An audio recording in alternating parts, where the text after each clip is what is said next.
Start. માનનીય અધ્યક્ષ શ્રી, લોકો દ્વારા, લોકો માટે અને લોકોથી ચાલતું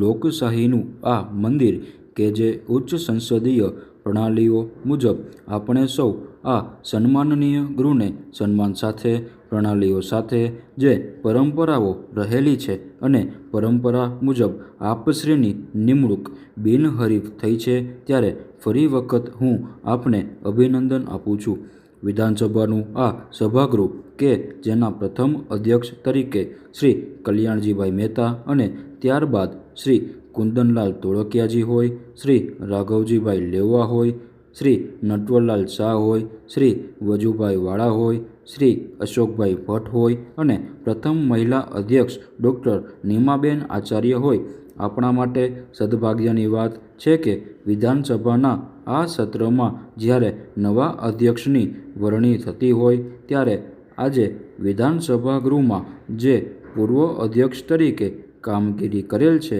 એવા બે પૂર્વ અધ્યક્ષશ્રીઓ માનનીય રમણભાઈ વોરા અને માનનીય ગણપતભાઈ વસાવા પણ જ્યારે મોજૂદ છે ત્યારે આપને ફરી વખત હું શુભેચ્છાઓ આપું છું. સંસદીય પ્રણાલી,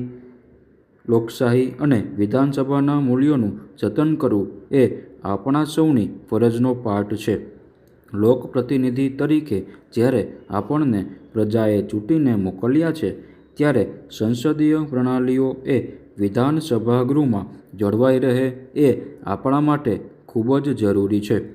કાયદા, કાનૂન, નીતિ નિયમો, લોકશાહીની પદ્ધતિથી આ પ્રણાલીઓ હાઉસની અંદર જળવાયેલી છે અને હું એવી અપેક્ષા રાખું છું કે આ વખતે પણ જળવાઈ રહેશે.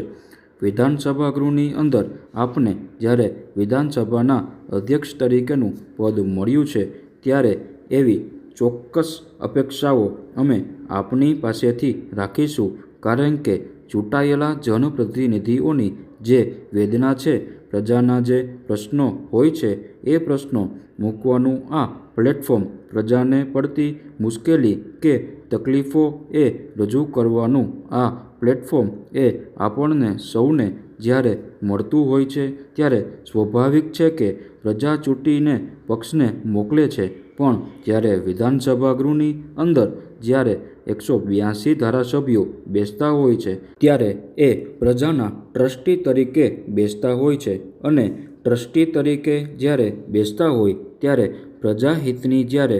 વાત હોય એ પ્રજાહિતની વાત સ્વાભાવિક છે કે દરેક સભ્ય પોતપોતાની રીતે કરતા હોય છે. આપ જ્યારે અધ્યક્ષ તરીકે બિરાજમાન થયા છો ત્યારે માનનીય મુખ્યમંત્રીશ્રીએ જે રીતે વાત કરી કે આપના જ ગામમાં 10-12 વીઘાની જગ્યા મદારી કે ભટકતા લોકો હતા એ લોકોના રહેઠાણ માટે આપે જ્યારે વ્યવસ્થા કરી છે, ડેરી ઉદ્યોગ સાથે આપ સંકળાયેલા છો. એક ટાઈમ એવો હતો, અમૂલનું નામ હતું, આજે બનાસ ડેરીનું નામ પણ આપે આપના માધ્યમથી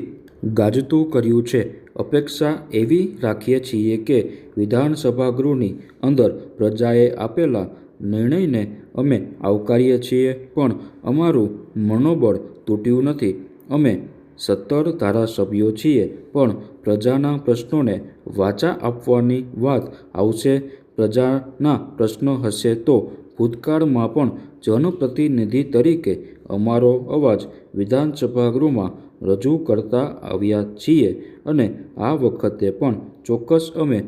રજૂ કરીશું.